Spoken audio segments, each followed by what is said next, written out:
बिस्मिल्लाहिर्रहमानिर्रहीम। Dear viewers, अस्सलाम वालेकुम। हमने लास्ट वीडियोस के अंदर डिस्कस किया था कि हम डिपेंडेंट वेरिएबल की वैल्यू को किस तरीके से प्रिडिक्ट करते हैं, यानी कि वाई हैट को किस तरीके से एस्टिमेट करते हैं, या एस्टिमेटेड वैल्यू ऑफ वाई को की वैल्यू को किस तरीके से कैलकुलेट करते हैं। तो वो सिंपल सा फार्मूला था जिसको हमने यूज़ किया कि वो यही था कि जो हमने फिटेड इक्वेशन, यानी कि जो रिग्रेशन लाइन हमने रिग्रेशन इक्वेशन, जो पॉपुलेशन की रिग्रेशन इक्वेशन में हमने बीटा नॉट और बीटा वन का एस्टिमेट किया था, उसको इंडिपेंडेंट वेरिएबल को स्लोप के साथ मल्टीप्लाई किया और उसमें इंटरसेप्ट को ऐड करके हमने अपना वाई हैट को एस्टिमेट किया। इसलिए इस इक्वेशन को हम फिटेड इक्वेशन भी बोलते हैं। अब ये हमारे पास जितने भी पॉइंट्स आए हैं, ये क्या हैं? ये हमारे पास ये तमाम के तमाम पॉइंट्स वाई हेड की अपना वैल्यूज हैं। इट मीन्स ये जनवरी की एस्टिमेटेड वैल्यू है, ये फरवरी की एस्टिमेटेड वैल्यू है, ये मार्च की एस्टिमेटेड वैल्यू है, ये अप्रैल की, मई की, जून, जुलाई, अगस्त, सितंबर, अक्टूबर, नवंबर और दिसंबर की हमारे पास एस्टिमेटेड वैल्यूज हैं। हमने एक्सेल के अंदर ये सारा काम लास्ट वीडियो के अंदर सीख लिया था। अब हम यही सारी एक्टिविटी हम ई व्यू सॉफ्टवेयर के अंदर देखते हैं। जैसा कि ई व्यू सॉफ्टवेयर की आपने प्रीवियस वीडियोस को देख रहे होंगे, तो जिसमें हमने रिग्रेशन इक्वेशन को एस्टिमेट करने का एक प्रोसीजर को फॉलो किया था। मैं दोबारा इस वीडियो में दोबारा उस को फॉलो करता हूँ। तो जिस तरीके से है कि हमने जब भी कोई इक्वेशन को एस्टिमेट करना, तो हम क्विक में जाते हैं, क्विक में जाकर एस्टिमेट इक्वेशन में जाते हैं।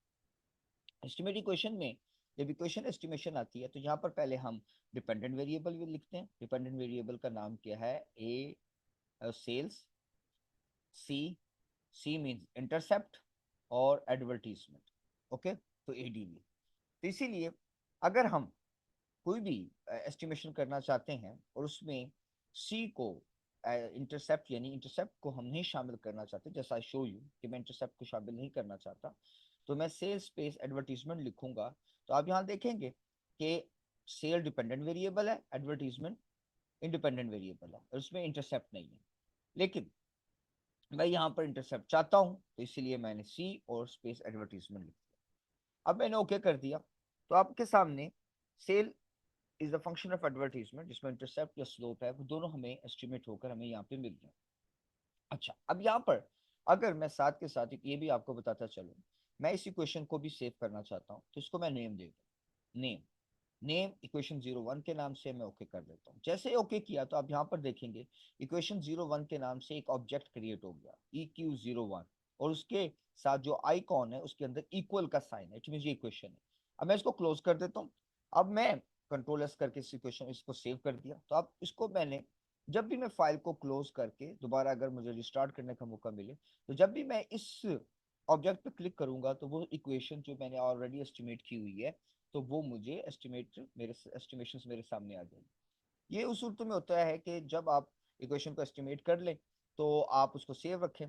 जब भी आपको जरूरत पड़े, तो आपको बार बार इक्वेशन को एस्टिमेट करने की जरूरत ना पड़े। आप सीधा इक्वेशन 01 को क्लिक करें, तो आपके पास वो जो इक्वेशन है वो यहाँ पर शो हो जाए। अच्छा जी, अब ये क्वेश्चन हो गई जैसे मैंने एस्टिमेट किया। अब साथ के साथ अगर आप देखेंगे कि यहाँ पर इंटरसेप्ट और स्लोप मेजर हुआ, इंटरसेप्ट और स्लोप मेजर हुआ। याद होगा कि मैंने जब आपको ईवीज की वीडियोस में डिस्कस किया था इस ऑब्जेक्ट की, कि ये है सी। सी मींस कोएफिशिएंट्स। अब मैं और इसके साथ बीटा आइकॉन भी बना हुआ है। जब भी मैंने इस पर क्लिक किया, तो अगर आप देखेंगे तो R1 318, यानी ये वाली वैल्यू 3185994, और एडवर्टीजमेंट क्या है? 8.734384। अब आपके सामने बिल्कुल ये सेम है। अब जब भी आप रिग्रेशन इक्वेशन को एस्टिमेट करेंगे, तो यहाँ पर इंटरसेप्ट और स्लोप इस ऑब्जेक्ट के अंदर हमें री एस्टिमेट होते हुए नजर आएंगे। अभी हमने ये इक्वेशन एस्टिमेट की है, तो हमारे पास ये दो कॉफिशिएंट्स यहाँ पे नजर आ रहे हैं।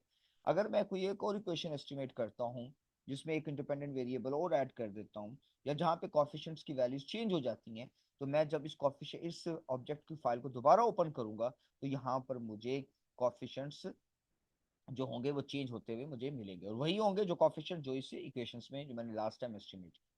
ओके, अच्छा जी। लेकिन जो हमारी इस वीडियो को बनाने का मकसद था, वो ये था कि हमने लास्ट इक्वेशन के अंदर जो फिटेड जो हमने फिटेड इक्वेशन के जरिए वाई हैट की वैल्यू को एस्टिमेट किया था, तो हम क्या वो वैल्यू एस्टिमेट कर सकते हैं by using the E views? तो उसका जवाब है जी हाँ। वो किस तरीके से है? अब आपके पास इधर बहुत सारे दो तरीके हैं जिसके जरिए हम एस्टिमेट करते हैं। जो मैं आपको तरीका कर रहा हूँ वो ये है कि आप व्यू में जाइए, यानी इक्वेशन एस्टिमेट करें। इक्वेशन एस्टिमेट करने के बाद व्यू में जाइए, व्यू में जाकर एक्चुअल और फिटेड रेजिडुअल टेबल के ऊपर जाकर आप क्लिक करिए। जैसे आप क्लिक करेंगे तो आपके पास जो ये वाली वैल्यूज है, जो फिटेड वैल्यूज है, तो ये आपके पास वही वैल्यूज होंगी जो आपने वैल्यूज जो हैं जो आपके पास एक्सेल के अंदर गिवन है। अगर आप देखें तो यहाँ पे इसको मैंने कर दिया, यहाँ पे कॉपी। कॉपी करने के बाद मैंने यानी राइट क्लिक किया इस कॉलम के ऊपर, इसको यहाँ से सिलेक्ट किया, यहाँ से राइट क्लिक किया, कॉपी किया, और मैं यहाँ पर आकर इसको यहाँ पर पेस्ट करता हूँ। तो आपके सामने कंट्रोल V, तो आप देखेंगे, सॉरी यहाँ पर रख के मैं इसको यहाँ पे पेस्ट करता हूँ। ओके, तो आप देखेंगे कि आपके पास ये वैल्यूज बिल्कुल सेम वैल्यूज हैं जो आपकी आपने ऑलरेडी अपना एक एक्सेल के अंदर आपने एस्टिमेट्स की है। देखिए, बिल्कुल से ओके। और इवन इसका अगर मैं सम लूं, सम लेता हूँ, कंट्रोल C करके इस फॉर्मूले को यहाँ पे अप्लाई करता हूँ, तो that is also equal to 13,300। तो ये जो हमने प्रोसीजर आउट किया, ये प्रोसीजर क्या है? ये प्रोसीजर के अंदर हमें फिटेड इक्वेशन जो है उसे हमने फिटेड वैल्यूज को मालूम करना हो तो we can easily calculate by using this way.